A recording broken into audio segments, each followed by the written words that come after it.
Hello, boys and girls. It's that time again. It's time for the Successful Home Inspector Show, where we're here to share some funny home inspection stories, maybe some funny things that you found, how to increase your business. We're going to hear some success stories, maybe some stories that weren't so successful. Maybe we can learn from them. And we're going to share some resources here with you that help increase your business, and we're hoping to help raise the level of the industry as well. So sit back, and here's your host for the Successful Home Inspector Show, Preston Sandlin. Thanks a lot.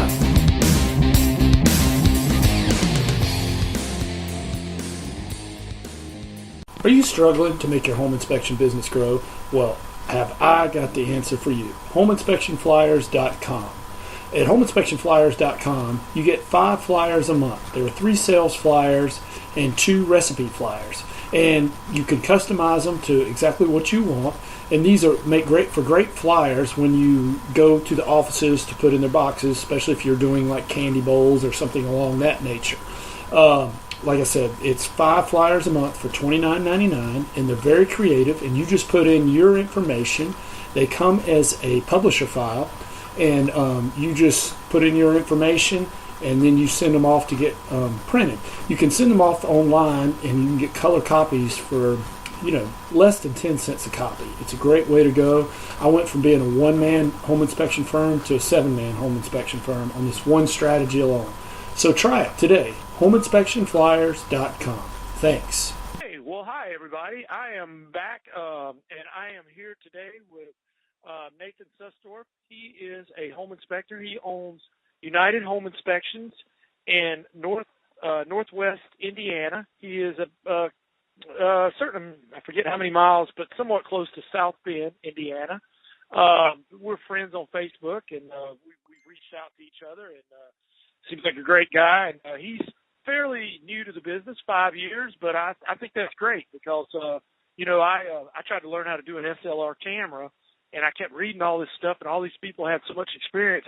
It's like they skipped steps. So I finally found a guy who started out and was doing a step by step, and I could go with him. So it was broke down a little bit easier. So I thought Nathan would be a great guest today. So Nathan, we're glad to have you here, and I was wondering if you could just tell us a little bit about yourself. We'd like to get to know you personally.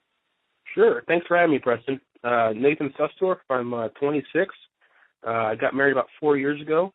Got a 5-month-old son. Like Preston said, I've been inspecting for about 5 years or so. Still single inspector. Oh, congrats! I saw the pictures of your son there on Facebook. Did he do okay with Santa? I saw the pictures there. Oh yeah. He didn't cry this year. He didn't really know what was going on though. I hear you. My girls are old enough. I think they know the deal, but they're not willing to. I told them when you stop believing, you get underwear. So they're still believing. Wink, wink. I got a funny story to go with that, but I don't want to take any time.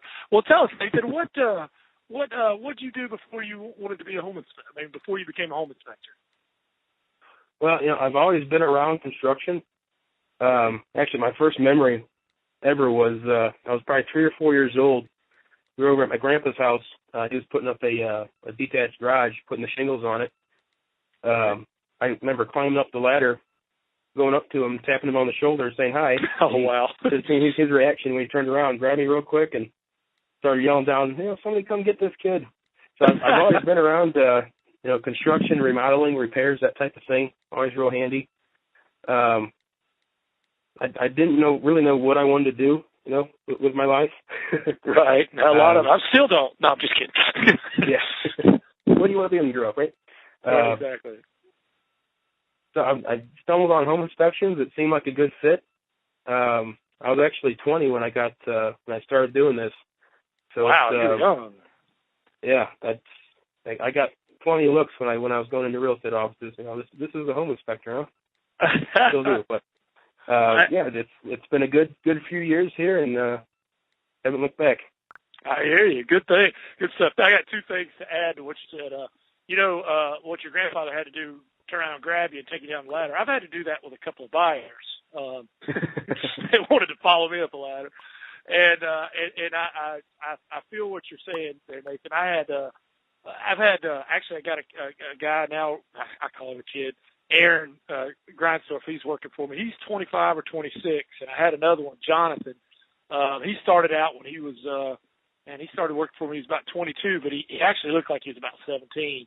Very knowledgeable, very, very smart. But like you said, he's walking to real estate agent. They'd be, how old are you? But I always told him, every time he showed up, you're going to have to impress them because they're going to look at you, and he did a good job of that. So you've been doing inspections about 5 years. Have you seen any changes in those 5 years?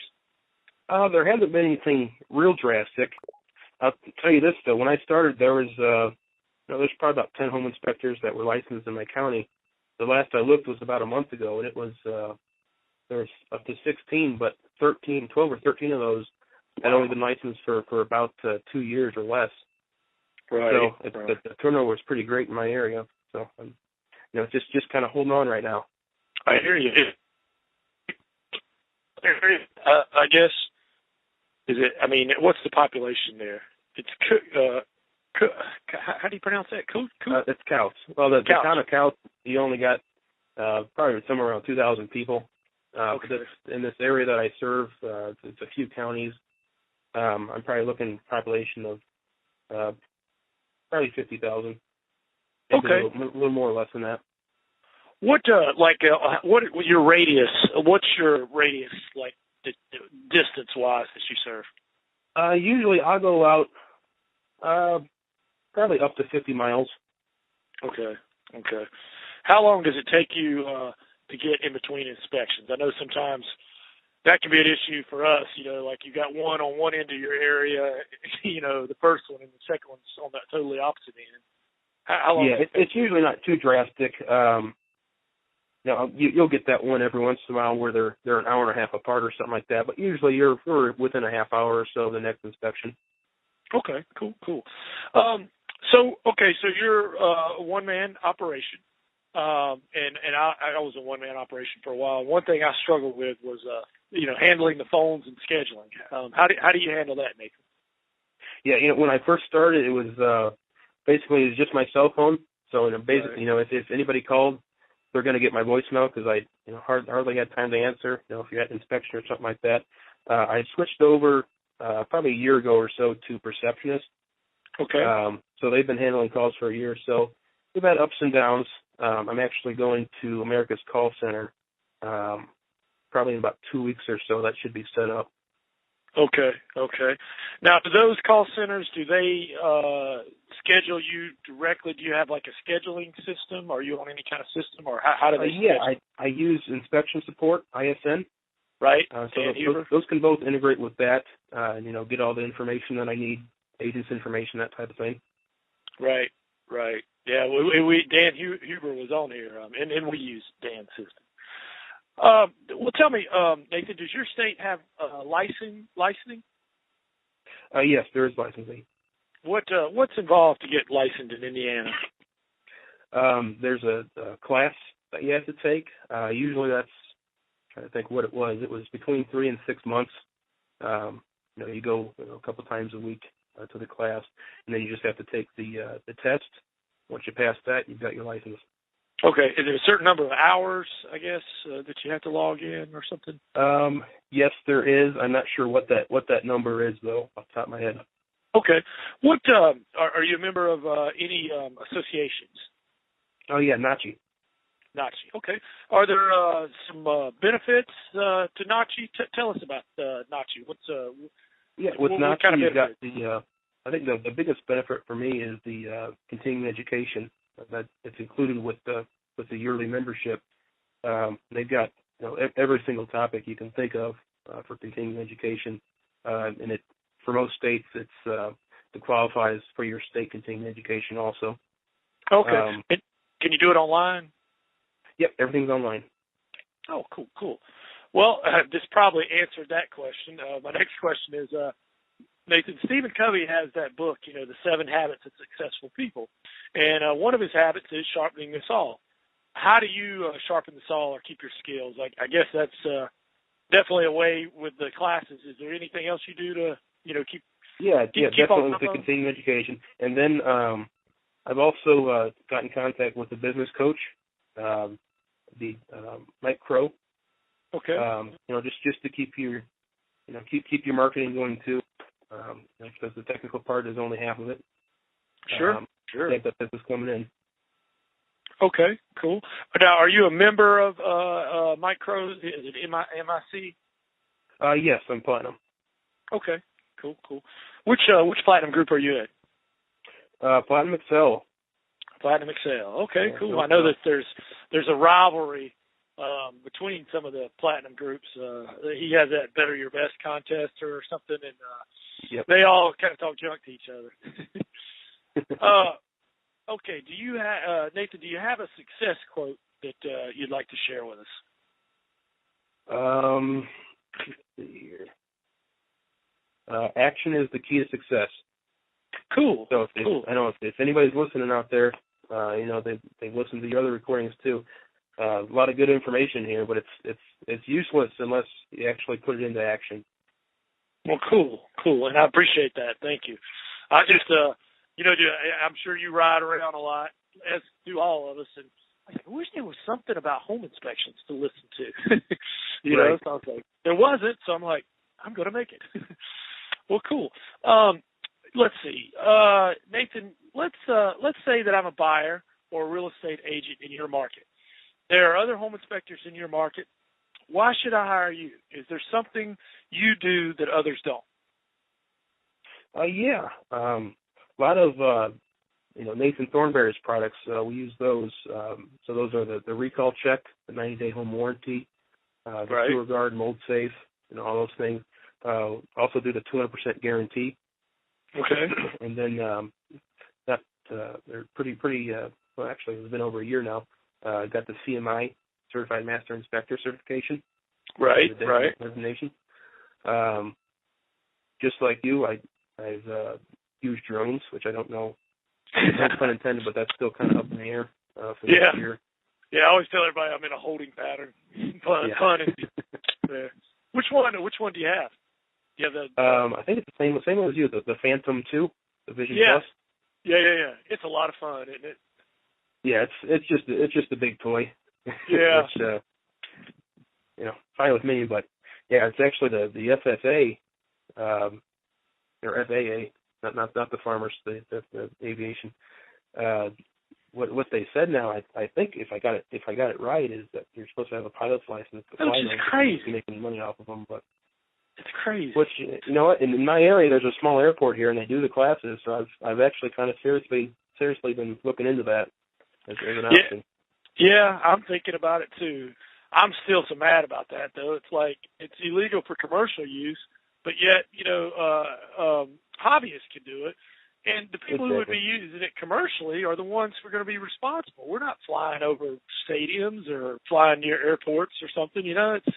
Anyway, our government at work. Exactly.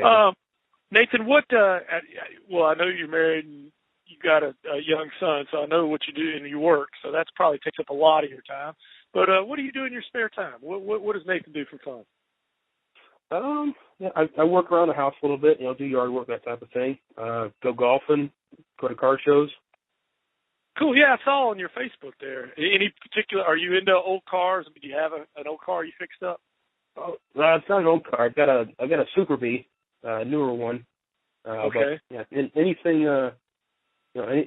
Any old car looks cool. I'm into it. I hear you. My father was big. He has a bunch of old Packards and stuff like that, and he used to take me to Hershey, Pennsylvania every year. And there's a huge car show up in Hershey, Pennsylvania. But oh my gosh, he owns all these old Packards, and he used to drill me like I could tell you every make and model of a car before 1980. Totally useless skill, and I can't make any money off of it. But you see that's a 64. You know what? The difference between 64 and 65 too. Yeah, my kids are like rolling their eyes. But I love old cars too. Well, tell us something people don't know about you, Nathan. Let's see. What would be something about? I went to right out of high school. I went down to Daytona to the American Motorcycle Institute, and I got certified to work on Harley Davidsons. Oh, cool. Didn't work out. I got back to Indiana, and it was in the winter, 3 feet of snow on the ground. and nobody wanted to bike work on for some reason. I hear you. Is that it? That huge? Every time I go down 95 to Florida, they got a huge. I think it's the biggest dealership, isn't it? There, isn't it Daytona? Yeah, Bruce Rossmeyer's is right there. Yep. That place is huge, man. That place is huge. Well, Nathan, you know as well as I do that if you do enough inspections, you're going to have an unhappy camper. Somebody's not going to be happy. When they call you and say, you did an inspection for me 6 months ago, I can tell you it's not going to be a good call. Right. Yeah, they didn't call you to wish you a Merry Christmas when they say that.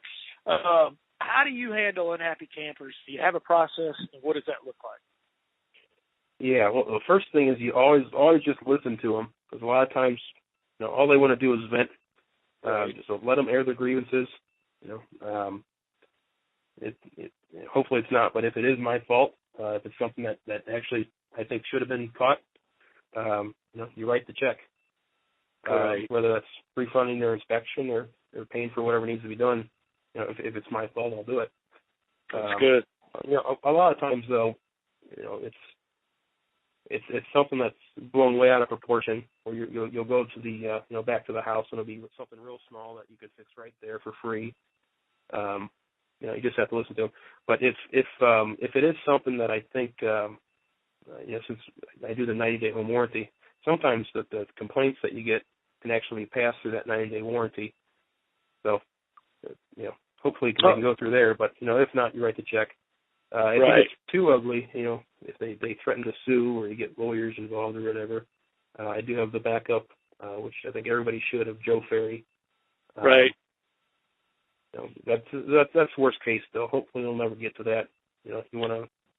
Now, do you do that program with Joe that he has where you pay a certain amount or something? It's sort of like you got him. Yeah, it's I think they call it Claim Intercept. It's like $500 a month.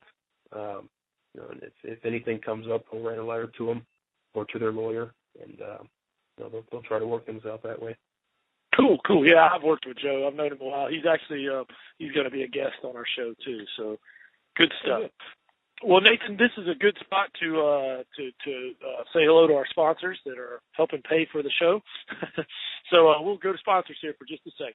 Hey, home inspectors out there, I'm going to tell you a creative, inexpensive way to increase your business massively. Go to homeinspectionflyers.com and get the flyers. You get 5 flyers a month. You customize them to yourself.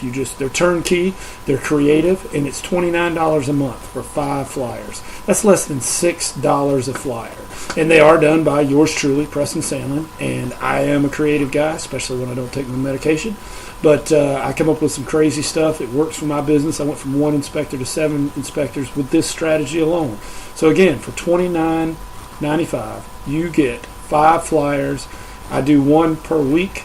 I send them off to get copied on the internet. I can get them for about 7 cents a piece, and I put them out in the boxes when I do my candy run. Works fantastic. homeinspectionflyers.com. Thanks. We're back here with Nathan, and Nathan, tell us about a time when you failed. Take us there, and what did you learn from it?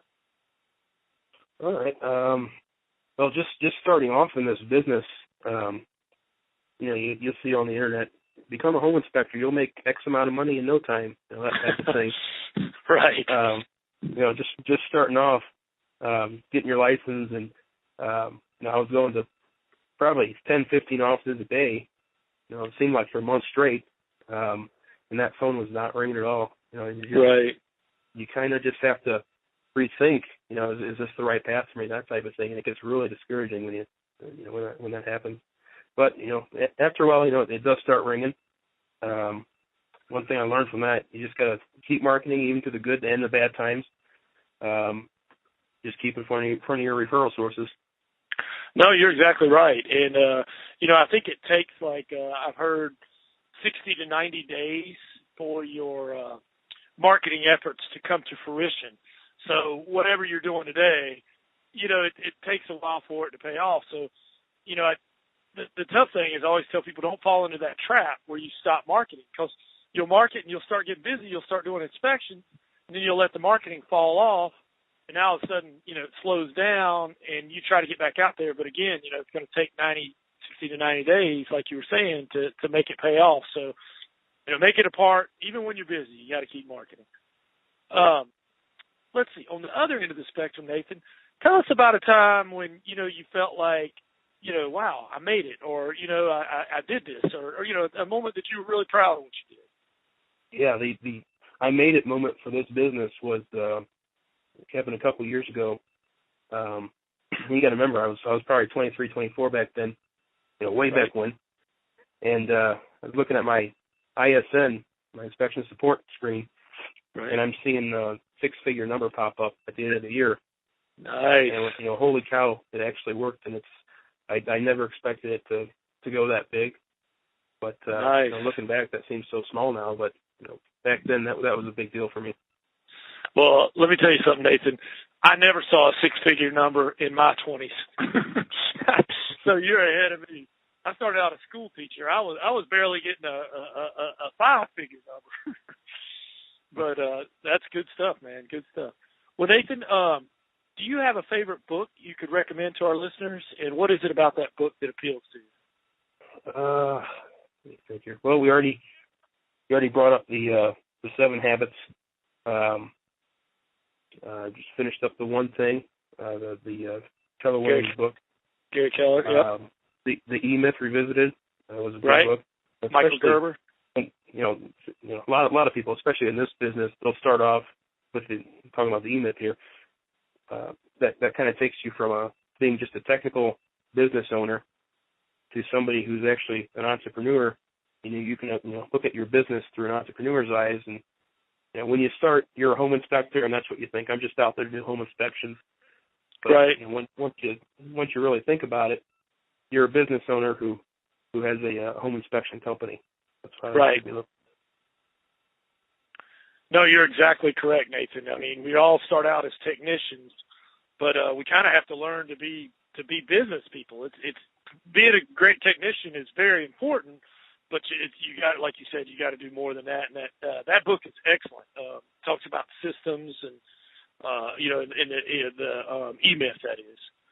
Hey, right. Nathan, if you liked the Think and Grow Rich, Napoleon Hill, I know that's a real big book. I want to steer you towards another book. It's wild. Napoleon Hill died, 1970 or something, I think. But he was, very prolific in the 30s, Great Depression, that time. But he wrote a book that was locked away, and they just released it. It's called Outwitting the Devil. And I know that sounds a little, it is an excellent book. I highly recommend it. You just have to read it. It's kind of like, and actually, if you get it on Audible, it's even better because the guy who does the voice of the devil is like, got this real deep voice. Got some good acting, huh? Yeah, exactly. And I do want to tell all the listeners out there, this is not a satanic book, but it's very enlightening. If you're an entrepreneur, you'll like it. Outwitting the Devil. Highly recommend it. Yeah, I'll take a look. Okay, cool. Well, Nathan, tell us about your ancillary services. What do you offer to offer more value to your clients? I do just about every inspection. I do termite or the wood destroying insect inspections. I can do mold testing, infrared, water testing, and then with radon testing, I had been previously just subbing that out to just a radon company around in the area here. But right. About 2 weeks ago, I took my radon test, passed that, so within the next couple of weeks here, I should be up and running with my own radon stuff. Cool. To market the heck out of that. Yeah. And Nathan, you have an advantage over a multi-inspector firm. I always tell people this. If you're a single-man operation, one thing you can advertise is you get the owner of the company, out there, not, somebody who's hired. But just be careful with that, because if you do plan to hire people down the road and you've been beating that drum for a while, it kind of... So don't get hooked on Nathan, right? Get him hooked on the company. Right. I hear you. Then I've learned that the hard way, too. Hey, curious, what type of infrared camera do you use? I've got a FLIR. It's not the expensive one. I think it's the i7. Okay. Do you like it pretty good? I have a Testo 875. It goes on my phone. It's pretty cool, but I wouldn't do. It's kind of an add-on, that sort of thing. Right. Yeah, I don't use it too often. Infrared, I think, looks good on the website, it looks good on the truck, but the amount of people that actually ask for infrared, it's a pretty right. It comes in really handy. I mean, I found some leaks and things like that I wouldn't have found otherwise. So it definitely has a place. Well, Nathan, have you ever been thrown under the bus by a contractor? I know I have. How did you handle it? Do you have any ideas on how it could be prevented? Well, definitely. Yeah, that happens. I don't want to say quite often, but it happens a little bit. But the first thing is, you just have to manage expectations from your buyers, or for your buyers and for your agents. So, if that does happen, if you had a foundation crack or something like that behind a finished wall, obviously you're not going to see that. You just, have to tell your buyers when you're there, I can't see through walls, I can't predict the future, I can't find every single defect. It's just not possible. Come on, Superman. No, I've had that conversation. I have had that conversation. And, my contractor told me that, and no, I'm with you. Well, Nathan, one thing that bothers me is the contractors who come in and use fear to sell the buyer something they may or may not need. Sometimes the inspector gets caught up in this, as the contractor will falsely say, your inspector should have caught this. It always seems as if more and more liability is being put on the inspector. Other professions have strong lobbies that I think keep liability off of them. Do you worry, as I worry, that we don't? Hopefully we will someday. Do you have any ideas on this? Yeah, I don't think home inspectors, it's always going to happen where you're going to get thrown under the bus. As far as a national lobby or something like that, I don't see it happening, but, it might, but I don't see it. When things like that come up, it's kind of just a case-by-case basis where, again, if it's something that, I should have caught, you pay for it, that type of thing. Right. But what we just started doing, I put together this, it's a vendor list that we give out at every inspection. Mm-hmm. And it's just vendors that, we know they're reputable. Hopefully they aren't going to throw us under the bus, that type of thing. But it's basically, it's a nice looking book. The vendors actually pay for it just to put it out there. They give a discount to that type of thing to the buyer. So hopefully they'll use the more reputable contractors than just looking in Yellow Pages and finding Uncle Bob to do their electrical, their plumbing, and throwing everybody under the bus. No, Nathan, I think that's an excellent idea. In fact, I think I would have a conversation. I haven't gone that far. That's excellent to have a book. I have some contractors that I kind of have that relationship with, and I've had a coming to Jesus with them. Basically, where I sit down and say, look, if you get out there and you find something I missed, I'm going to take responsibility. But call me and let's work it out and get it fixed. But do not throw gas on the fire. You know what I mean? And Jim Bob out of the phone book is going to pour as much gas on that fire as he possibly can.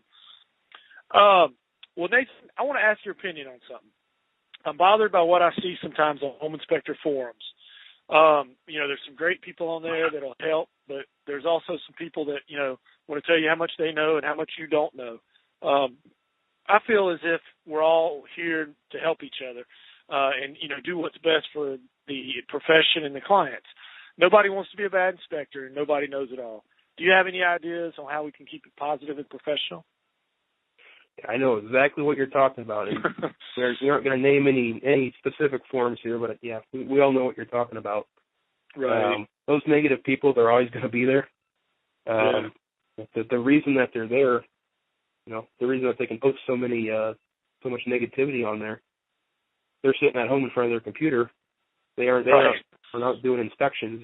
They aren't the successful home inspectors, or else they wouldn't have time to put so much out there. Me personally, I've just stopped going to those that type of forum. And that's a shame. On there to look for that's technical information, but as far as the drama, I basically the only thing you can probably do is just try to stay out of it. Yeah, I'm with you. And it's a shame because I've done the same thing. I'm like, I've been on there a couple times, and it's just like, you put something on there, and, it's fine. 2 or 3 people help out. And there's somebody that, just says, well, that's the stupidest thing I've ever heard. Da-da-da. And I'm like, really? I mean, and that, right. and that's somebody coming in to ask for help, and, you just tear them down. Yeah, and, we're trying to raise the level of the profession. I mean, that, oh, gosh, I could tell you the things I've been called. I'm on the realtor's leash, and that I'm, all this, and they've been fighting the battle for years to raise, the standard of our profession. I'm like, yeah, you're going to get on social media and use expletives and da-da-da-da, and nothing that. Don't get me started. But anyway, I'm hoping that this podcast will be a step in the right direction. And there are some great people out there, and there's some great people on the forums as well. I don't want to say everybody's like that. Great. Well, let's, Nathan, now, remember this is a G-rated show here on this question. What is the wildest, craziest, or weirdest thing you've ever found on a home inspection? Let's see here. Well, you always got the handyman fixes that are always pretty funny, but right. I think the biggest thing or the weirdest thing I found, which is kind of sad, but it was a foreclosed building. It used to be a daycare, first level. Mm-hmm. Right. From the outside, you couldn't tell, but it actually had a basement under it. So when I went into the house or into the building, to get down to the basement, you actually had it was behind a bookshelf. It was all hidden and sneaky, like the Scooby-Doo or something like that. Where you actually had to push the bookshelf, go down the stairs. Once I get down there, remember it's already been foreclosed, so everything's been cleaned out of it. But you can see all the grow lights, all the tables, all the sprinklers set up in this basement. Oh, it's hard to believe. It was probably about 2,000 square foot basement, just nothing but tables and grow lights, and so you could tell right away what happened there. Wow! So they were growing some Mary Jane in the basement of the so you can daycare. Pick up your kid from daycare and pick up your fix at the same time.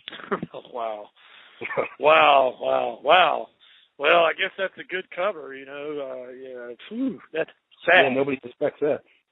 That kind of reminds me of I think they put a lot of, in Middle East, some of these terrorist places, they hide the terrorists or bombs and stuff under schools and stuff, and then, so that, and then of course, if we bomb it, that's a whole nother podcast, but, I hate when they use kids to cover something up. That's awful. So, Nathan, do you have a training or internet resource, a marketing resource you'd be willing to share with everybody? An awesome marketing tool, and everybody should use it, unless you're in my market, is ISN, Inspection Support. Right. It's an awesome system. It sends out your automated emails, sends out your invoices, can collect your credit cards, can do your financial reports off of that. It's just an awesome system. Absolutely. We use it too, and my wife loves it. Before we had it, she was doing all that. She said it did the work of it's like having another, it does all the work that a person does without having to pay FICA and all that stuff. Exactly, yeah. I hear you. Well, Nathan, tell me, what is the best part of your job? Definitely the best part is, helping people, helping buyers, make sure they're buying the right home for them. Another perk is probably the flexible scheduling. If I need a day off or something like that, I just have to ask my boss, and I'm off, right? And what'd she say? Yeah. I hear you. I know. Happy wife. Yep. All right, so what is the worst part of your job, Nathan? Probably dealing with, just the unknown of, if I was working a 9 to 5, I would know exactly what I'm going to bring home every month or every year, every day. Right. But when you're on your own like that, it's kind of up in the air. You're only booked out a week or so in advance, but that's kind of an unknown to know what you're going to have for that week or for that month or that type of thing. It always seems to work out, but just that fear of the unknown. No, I'm with you, and I remember that. But I will tell you this, Nathan. Not too many people doing the 9 to 5 are bringing 6 digits. Definitely. So you're doing way better, and I've always heard this: if you don't have a plan, you'll become part of somebody else's. So, exactly. And I always thought, if you got a job at 9 to 5, well, you're making somebody else a lot of money. So I think you're on the right track. So Nathan, is there anything you're working on right now that has you, stoked or excited about? Yeah, I'm just actually starting to put together that vendor book that we just talked about. So I've got probably 10 or 15 different businesses in there now, but hopefully I can grow that thing quite a bit bigger than it is now. I think that's great. January is Radon Awareness Month, kind of right. Good timing. I'm getting my license right now, but I plan to really hit the ground running with the marketing for that radon. Okay. What are you going to do? Get out there with it. You have any ideas how you're going to market it? Just curious. The radon. I was thinking about doing some special offer with the home inspection or something like that at a discounted rate. Just to get your name out there too, just to let realtors know that you actually can do it now. Right. But as far as direct to the public, I've been looking at doing door hangers or something like that. Something that says radon was found in your area. Get your house tested. Call us. Yeah. But I'm still working on that. Yeah. Well, be careful. Just make sure it really was found, and don't. Oh yeah. I'm not going up to random houses. Yeah. But also, I think provide education type stuff about radon, and the EPA has a lot. And, maybe put some stuff out on social media. I think if you come from an education standpoint and you're here to help, it means a lot more. But no, you're great. Thank you for reminding me. I got to get my stuff out there. Now, Nathan, this next question is a little. You have to think about it a little bit. If you had to move to a brand new town or area equal to the size and of where you live now, but no one, but your room and board are taken care of, you still have all the knowledge you currently have, and you still have all of your same equipment, and you have $5,000, what are you going to do in the first week? Now, just broad strokes, not down to the penny or anything. Yep. 5,000. Well, definitely get all your printed materials together. Right. Probably what I would do is sponsor some office meetings or, provide lunch or breakfast for them. Right. Get a chance to get in front of as many agents as possible. Right. That $5,000 is good, but I mean, for free you can get face to face with with all your referral sources. Absolutely. Just get in front of as many people as possible. I'm with you. No, I think you're on the right track. Well, Nathan, is there anything that I should have asked you that I didn't? Oh, let me think here. Nothing's coming to mind here. Okay. Is there anything you'd like to ask me? Let's think here.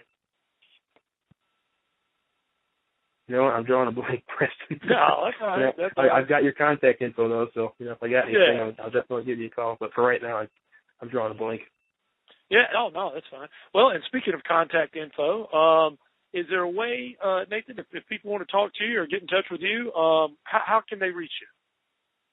Sure. The office number is 219-595-9580, or my email is nsusdorf @nwiinspector.com.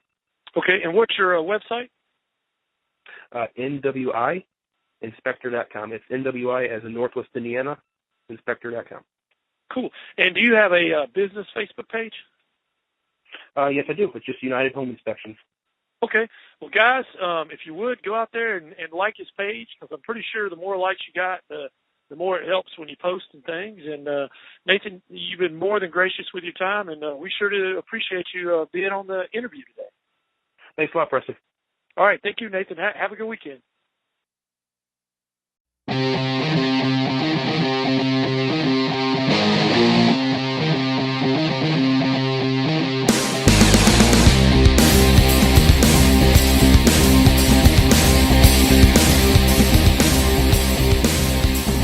You have been listening to the Successful Home Inspector podcast, where we share funny stories, and we talk about how to increase your business, and we share some success stories and some not so success stories that we can learn from. We're also here to share resources. You can find out more about today's show in show notes at successfulhomeinspector.com. Thanks for listening.